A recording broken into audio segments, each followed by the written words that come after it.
ओम भगवते वासुदेवाय। ओम नमो भगवते वासुदेवाय।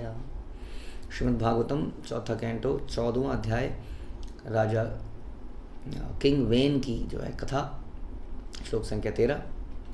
इसके पिछले श्लोक में हमने सुना था कि मुनि लोगों ने सोचा कि राजा वेन के बारे में कि हमने इसको बैठाया था, हमने तो ये सोचा था कि राज्य को ठीक से चलाएगा, बट इसने तो सब कुछ बिगाड़ के रख दिया। लेकिन इससे बात तो करनी पड़ेगी और बात बड़े तरीके से करनी पड़ेगी। एकदम से किसी को दंडित नहीं किया जा सकता। तो ये सोच रहे थे वो। तो ऐसा निश्चय करके उन्होंने क्या किया, एवं अध्यवसाय एनम मुनया गूढ़ मन्यवः उपव्रज्य अब्रुवन्वेनम सांत्वयित्वा च सामभि। ऐसा निश्चय करके ऋषिगण राजा वेन के पास गए और अपना क्रोध छिपाते हुए मीठे वचनों से समझाया बुझाया और कहा। क्रोध को छुपाना ज़रूरी है ना, किसी को समझाना है और साथ में आप क्रोध देख लीजिए, सुन लीजिए इस बात को, नहीं तो फिर हम रिक्वेस्ट कर रहे हैं, लेकिन रिक्वेस्ट करते करते ही कई बार हमारी आवाज़, हमारे टोन, हमारा बॉडी लैंग्वेज ऐसी होती है कि सामने वाला समझ जाता है कि रिक्वेस्ट कुछ नहीं कर रहा है, ढोंग कर रहा है। और किसी को समझाओ तो थोड़ा सा पॉजिटिव होकर समझाना पड़ता है, तभी वो उसको समझेगा। तो इन्होंने ये सोचा कि इसको पूरा चांस देते हैं, मीठे वचनों से समझाया और कहा, मुनया उचु निपवर्य निबोधैत्य दत्यै विज्ञापयाम भौ आयु श्रीबल कीर्तनाम तव तात विवर्धनम। हे राजा, हम आपके पास सदुपदेश देने आए हैं, एक अच्छा उपदेश देने आए हैं, आपको विचार देने आए हैं। सोचिए जरा इसके बारे में। संसार विचारों का ही खेल है, इंसान विचारों के अनुसार ही काम करता है, अदरवाइज ये बॉडी तो बस एग्जीक्यूशन करती है। एग्जीक्यूशन के पीछे सब विचार ही तो है। एक मशीन को, एक कंप्यूटर को भी पीछे कोई व्यक्ति विचार दे रहा होता है, वरना कंप्यूटर और इंसान में क्या अंतर है भला। कितना भी एआई आ जाए या कुछ भी आ जाए, आर्टिफिशियल इंटेलिजेंस, उनको चलाने के लिए कहीं ना कहीं एक आदमी चाहिए जो इंस्ट्रक्शंस दे और उसको कोई एग्जीक्यूट करने वाला हो। तो इसलिए ये सारा जीवन उपदेशों पर चलता है, इंस्ट्रक्शन पर चलता है। तो इंस्ट्रक्शन बड़े इंपॉर्टेंट है। तो ये बोलते हैं हम आपको बड़े अच्छे सदुपदेश देने आए हैं, कृपया ध्यानपूर्वक सुने। ऐसा करने से आपकी आयु, ऐश्वर्य, बल तथा कीर्ति बढ़ेगी। So it is a choice. कहते हैं ना, between birth and death, B and D there is C. Between B and D there be C D. तो what is birth? Between birth and death it is C. C means choice. This choice is ours कि कौन से रास्ते में हम जाना चाहते हैं, सदुपदेशों में जाना चाहते हैं या कुपदेशों में जाना चाहते हैं, संतों को फॉलो करना चाहते हैं, महाजनों को फॉलो करना चाहते हैं, या दुष्टों को फॉलो करना चाहते हैं, इंद्रिय तृप्ति को करने वालों को, सेंस ग्रेटिफायर्स, किसको फॉलो करना चाहते हैं, ये हमारी चॉइस है। कई बार हम देखते हैं आ गए ये सफ़ेद कपड़ों वाले टकले वटेवर, हमें देख के भी घृणा होती है। और कोई जीन्स में, कोट सूट में देख के आता है तो we get attracted to those people sometimes. हमें लगता है ये सब ढोंग है, ज़िंदगी जीने के लिए, एंजॉय करने के लिए। तो यही है, इसी को कहते हैं चॉइस, कि हम किस तरफ को जाते हैं। इसलिए बचपन में भी एक संस्कार भी होता है कि बच्चे के सामने गीता रख दी जाए और एक तरफ सोना मनी पैसा रख दिया जाए, कि बच्चा किस तरफ अट्रैक्ट होगा। चॉइस उसकी है, वैसी चॉइस हमारी है कि हमें कहाँ जाना है। ये लोग कह रहे हैं हम आपको बताएंगे, हम आपको उपदेश देंगे, मानना न मानना आपका काम है, लेकिन अगर इस उपदेश को मानोगे तो आयु बढ़ेगी, ऐश्वर्य बढ़ेगा, बल बढ़ेगा और कीर्ति बढ़ेगी। यस, लाइफ में ये सारी चीज़ें कैसे बढ़ती हैं? आयु बढ़ाने के लिए हम टॉनिक पीते हैं, बहुत सारी जिम में जाते हैं। ऐश्वर्य बढ़ाने के लिए हम क्या नहीं करते हैं, बचपन से लेके बड़े होने तक, पढ़ाई लिखाई, लोगों से बातचीत, घूसखोरी, इधर जुगाड़ उधर जुगाड़, ऐश्वर्य बढ़ जाए, बल बढ़ जाए, कीर्ति बढ़ जाए। लेकिन वास्तव में ये ऐश्वर्य, बल, कीर्ति, आयु ऐसे नहीं बढ़ती है। हाँ, ये बढ़ती है जब हम सदुपदेशों को फॉलो करते हुए इस प्रकार के कार्य करते हैं। इसके पीछे बहुत शक्तिशाली लोग लगे हुए हैं, ध्यान रखिए। देवता बहुत शक्तिशाली लोग हैं। इस संसार का बड़े से बड़े, भयंकर से भयंकर पापी भी, अंडरवर्ल्ड डॉन भी उन देवताओं से नहीं लड़ सकता है, वो बड़े बलिष्ठ हैं। तो जो वो तो देवता हैं वो सब निगरानी कर रहे हैं कौन क्या कर रहा है। हाँ, भगवान खुद ने उनको इंस्ट्रक्शन दे रखी है। इस प्रकार यदि हम सदुपदेश को फॉलो करेंगे, यानी कि सत्संग में जो हमें सुनेंगे उसको अपने जीवन में उतारेंगे, तो ये सारे देवी देवता भी मदद करते हैं उसके बाद उस व्यक्ति की। क्योंकि वो भगवान के इंस्ट्रक्शन पर, निर्देशनों पर जीवन को बिता रहा है, तो सारे देवी देवता भी उसकी मदद करते हैं, इसलिए उसकी आयु बढ़ती है अपने आप। उसको सूर्य देव की पूजा करने की आवश्यकता नहीं पड़ती है, उसकी आयु बढ़ती है, उसका ऐश्वर्य बढ़ता है, बल बढ़ता है, कीर्ति बढ़ती है। यही वैदिक साहित्य है, यही वैदिक सभ्यता है। इसको ना समझने के कारण आज की डेट में इतनी टेक्नोलॉजी बढ़ने के बाद भी क्या हो रही है, आप देखिए, आयु कम हो रही है, बल कम हो रहा है, ऐश्वर्य कीर्ति कम हो रही है, क्योंकि हम इन महाजनों के पथ पर नहीं चल रहे। धर्म आचरिता पुंसा वांग मन काय बुबुद्धि लोकान विशोकान वितरथ्यथानंत्य संघिनाम। जो लोग धार्मिक नियमों के अनुसार रहते हैं और जो मन वचन तथा शरीर और बुद्धि से उनका पालन करते हैं, सुनिए, वे स्वर्ग लोक को जाते हैं। अब हम तो क्या क्या नहीं सोच रहे थे स्वर्ग लोक के लिए। किसी ने ये वाला अनुष्ठान किया, किसी ने उसका अनुष्ठान किया, किसी ने कहीं पर कितने सारे गरीबों को खिला दिया, चाहे जो भी किया जीवन में, कोई बात नहीं, गलत काम किए, लेकिन साथ में ये भी काम चलते रहे ताकि हमें स्वर्ग प्राप्ति हो। लेकिन यहाँ बता रहे हैं स्वर्ग प्राप्ति यदि करनी है तो क्या करना पड़ेगा, धार्मिक नियमों के अनुसार रहना पड़ेगा। और धार्मिक नियमों को कैसे मानना पड़ेगा, मन से, वचन से, शरीर से, बुद्धि से, हर तरह से, मन सा वाचा कर्मणा एवरीथिंग। ऐसा नहीं कि कर्मों से हम धर्म का पालन कर रहे हैं, जैसे हमने बताया, दिखा रहे हैं कि हमने दान दे दिया या हमने पंखे लगा दिए या हमने विवाह कर दिया, लेकिन हमारे मन में गंदगी है।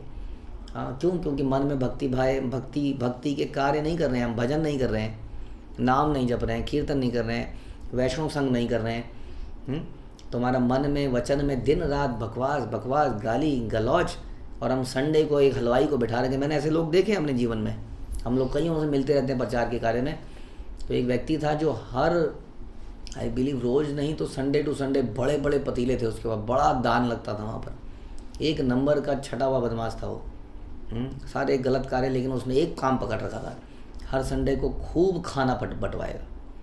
पहली बात तो प्रसाद नहीं था, खाना था, भगवान को अर्पित नहीं था। दूसरी बात, उसने धर्म को मन और वचन पे नहीं अपनाया था, बुद्धि से नहीं अपनाया था, क्योंकि उससे तो सारे गलत काम कर रहा था। हाँ, तो इस प्रकार से नहीं, जो धार्मिक नियमों को मन वचन शरीर बुद्धि से पालन करते हैं वे स्वर्ग को जाते हैं। इतना आसान नहीं है, इसलिए इंद्र की गद्दी पे बैठना इतना आसान नहीं है। बहुत सारे, जैसे कहते हैं ना, 100 अश्वमेघ यज्ञ का फल कोई प्राप्त करता है किसी भी प्रकार से, तब वो इंद्र बनता है। हाँ, ये बड़ा मुश्किल कार्य है। उसी पर और मुश्किल है ब्रह्मा बनना।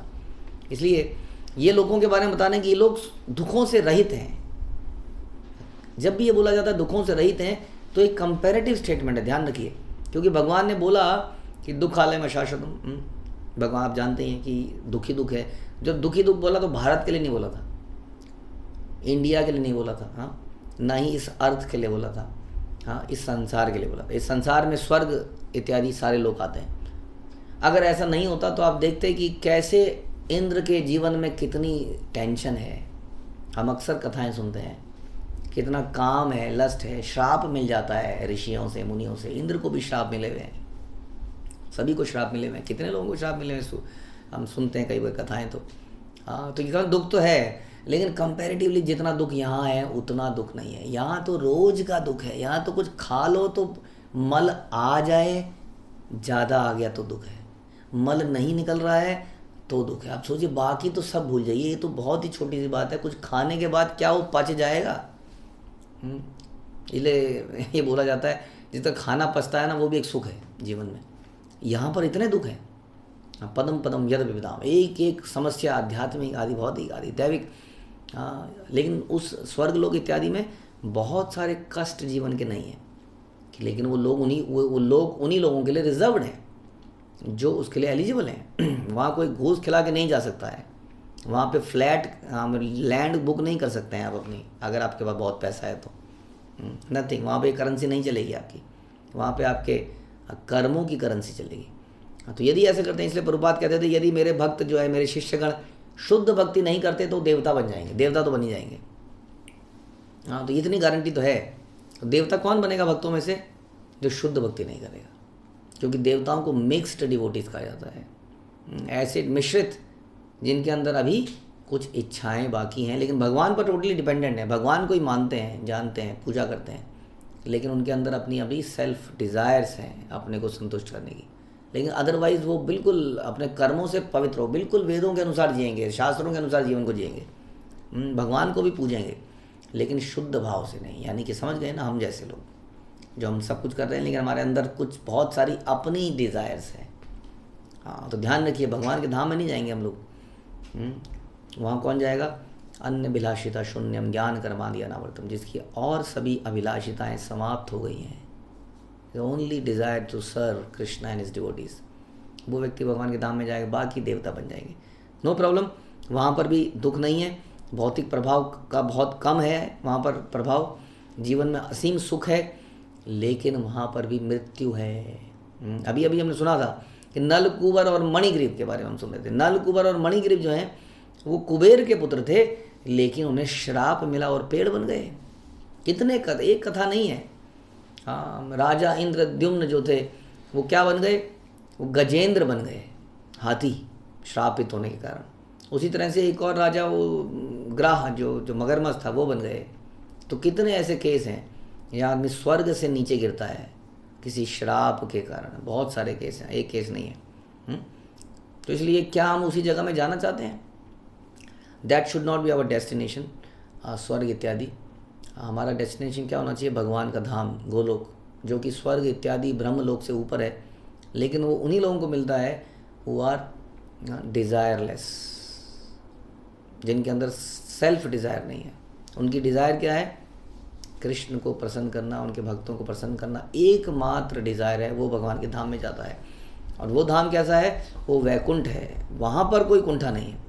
तो इस प्रकार से यहाँ पर राजा वेन को ये ऋषिगण समझा रहे हैं कि यदि आप हमारी बात को सुनेंगे, शास्त्रों के अनुसार करेंगे, तो आयु लंबी होगी, कीर्ति मिलेगी और तुम अल्टीमेटली स्वर्ग में जाओगे। स्वर्ग में जाना चाहते हो कि नहीं?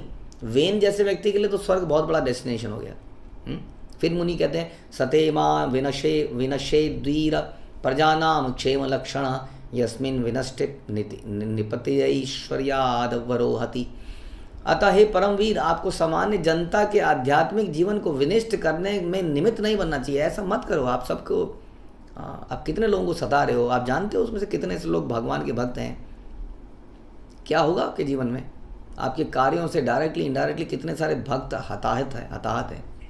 यदि आपके कार्यों से उनका आध्यात्मिक जीवन विनष्ट होता है तो आप निश्चित रूप से अपने ऐश्वर्यपूर्ण तथा राजोचित पद से गिर जाएंगे। समझे आप?